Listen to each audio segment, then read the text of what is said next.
A Inspiragro mais uma vez na estrada e dessa vez o destino foi Sinop. Maria Anitta e Lucas saíram de Sorriso para conhecer a UFMT Campus Sinop, através do Juliano, engenheiro florestal, professor e pesquisador na UFMT e extensionista no Arborecer UFMT, com o objetivo de aproximar ainda mais os futuros engenheiros florestais para a realidade do campo e do crédito de carbono. Confere agora como foi esse encontro.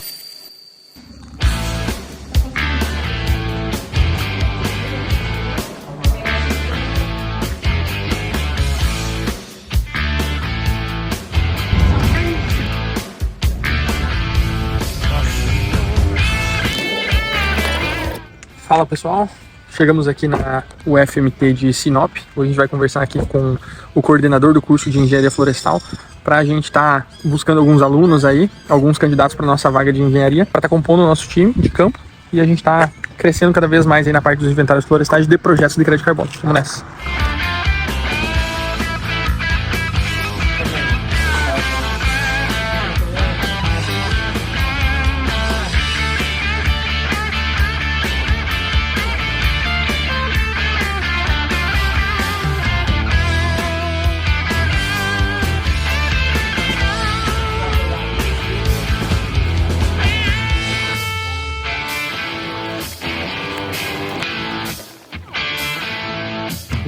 Lá na empresa, dos engenheiros florestais que já passaram, todo mundo entra para aprender também. Então, não necessariamente precisa ter o know-how de carbono na biomassa.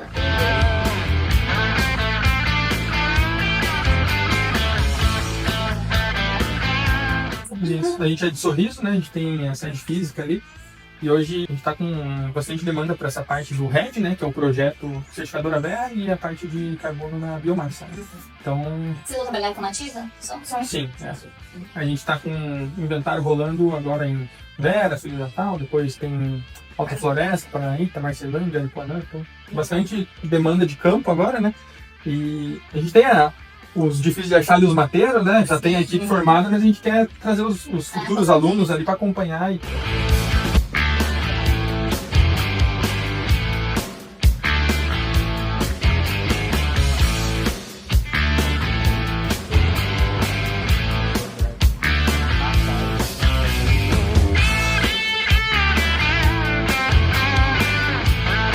Conhecer a Fazenda São Nicolau, da UNF Brasil, então, eu fiz meu doutorado lá, analisando sequestro de carbono, mas em estratégias de restauração. A gente já viu que, por exemplo, tem espécies que estocam mais carbono que as outras. Então eu poderia pensar em estratégias de reflorestamento que focassem em carbono. Então a gente tem algumas informações nisso. E além disso, pensando em produzir biomassa, que se quem estoca mais carbono, possivelmente também estoca mais biomassa, né? E aí, para pensar nessa linha, eu acho que as coisas podem interagir.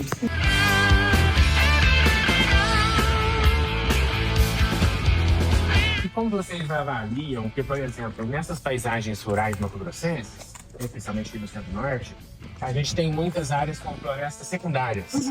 Que é florestas que foram degradadas, ou já foram manejadas, ou sofreram com fogo e tal. E como vocês consideram essas florestas em termos de elegibilidade para esses projetos? A gente faz uma análise de viabilidade, justamente para isso. Um dos fatores é a questão ambiental e fundiária, se essa área tem embargado, se é algum risco. O segundo tipo é que tipo de risco que essa área já passou, então você já passou como você acabou com a biomassa.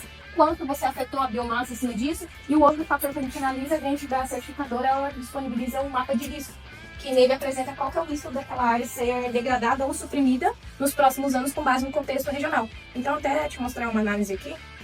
É que essas florestas secundárias, elas são, para mim, objetos muito interessantes. Sim. Porque elas, assim, estocam carbono e elas tendem a ter uma dinâmica de estocar mais carbono do que as outras, sabe? Estão em estágio clímax. Do que estão em estágio clímax, mas tem. As propriedades rurais têm muitas, nesses contextos agrícolas.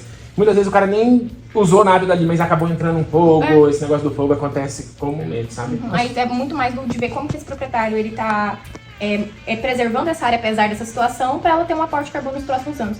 Então, essa aqui é uma análise básica que a gente faz em um dia e disponibiliza para o proprietário sem nenhum custo. Então, a gente explica sobre o mercado, como sobre o mercado.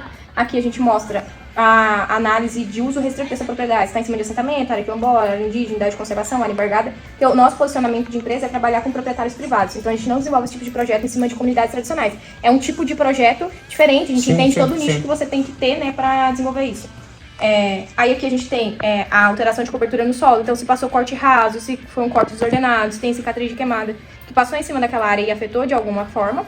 E aqui a gente tem o mapa de risco da certificadora. Então, com esse mapa de risco aqui, a gente consegue estimar, via sensoriamento remoto, quanto que essa área vai gerar de crédito de carbono. E a gente tem os mapas de biomassa, tudo isso, e depois a gente confirma isso lá na execução do projeto com o inventário florestal. Então, assim, isso aqui em um dia a gente já consegue saber se é uma área que vale a pena a gente explicar para aquele produtor sobre o que funciona e conduzir ele para os próximos passos ou não. Olha, para você não vale a pena, não vai ter viabilidade financeira. Isso já pensando nessa questão de agrupar. Então, o nosso foco, a gente sabe que é muito difícil você ter uma área só para executar um projeto sozinho, você ter viabilidade financeira. Então, a gente executa esses projetos agrupados. Por exemplo, esse que vocês viram que a gente está desenvolvendo, que já partiu para consulta pública, eles são 4 instâncias. Então, são 4 produtores rurais, 23 propriedades deles, né, 23 matrículas, mas que a gente agrupou para ter viabilidade financeira. Agora, esse lá de Paranaíta não, é um proprietário só, porque a área dele é grande, então ele tem viabilidade financeira. Então, a gente monta toda essa estratégia para mostrar, olha, para você vale a pena participar de um projeto sozinho ou de um projeto agrupado, desenvolve esse projeto, faz toda a parte de campo, certificação, hospedar esse projeto na VR e fazer os acompanhamentos para emissão dos créditos. E aí, por exemplo, aqui são 4 produtores para juntar 9.000 hectares de mata, só que a gente está nessa região de transição. Então, a quantidade que gera de crédito é uma diferente lá de Paranaíta, que daí tem a biomassa lá mais densa do bioma amazônico. Lá um produtor com um pouquinho mais de mata, se não me engano, 12.000 hectares de mata, é mais que o dobro que gera de crédito. 50. Então, com um produtor só. Então, a gente faz todo esse estudo. Não, lá o negócio cresce mais, é mais amazônico. Exatamente. Bem mais amazônico. Cara, teve um paricá, eu estava trabalhando com eles na Fazenda São Nicolau, que é essa parte norte. E a gente não acreditava, era uma planta de 17 anos, ela tinha 1,5 metro de diâmetro, 45 metros de altura. 17 anos? 17 anos. E já tinha crescido tudo? 1,5 metro de diâmetro e 45 metros de altura. Aí eu acabei de publicar um artigo esses dias na Forest Ecology com esses dados, mostrando que tem espécie nativa que pode estocar 3 vezes mais carbono que as espécies exóticas mais convencionais. O paricá é a menina dos olhos, então se fosse pensar em algum projeto para recompor, visando carbono, se usar paricá, você vai ter possivelmente mais estoque de carbono, sabe? Ali naquele lugar vai ter uma casa de vegetação, a produção de muda, né? Aqui é meio que um porte com uma placa, vai ter, né? Uma espécie de entrada. E aí aqui a ideia é fazer mini experiências para conduzir dias de campo, mostrar sobre floresta, né? Então aqui nesse lugar aqui a ideia é fazer um ILPF, lá na frente fazer um sistema agroflorestal e aqui desse lado direito fazer um arboreto. Então a gente vai plantar espécies que a gente tem enxergado como potenciais para a produção de biomassa, para a produção de energia, para madeira serrada. Legal. Acho que essa é a estrutura maior que a gente tem aqui em termos do curso. Acho que são esses 4 laboratórios e esses outros 3 que eu falei, 2 estão lá atrás e esse aqui que a gente está estruturando agora.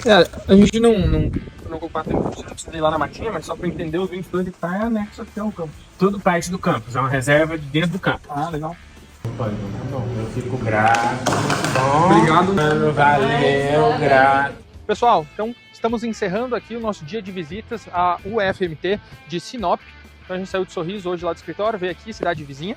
E tivemos o prazer de conhecer o professor e coordenador do curso de Engenharia Florestal, o professor Juliano, que inclusive apresentou para nós os laboratórios, apresentou alunos, contou um pouquinho dos desafios aqui da universidade e como essa parceria com uma instituição privada, no caso a Hemisfera, pode contribuir tanto para o desenvolvimento dos alunos, estágios obrigatórios, estágios normais, como também planos de carreira dentro desse mercado florestal que envolve aí os projetos de crédito de carbono, os projetos de inventário florestal.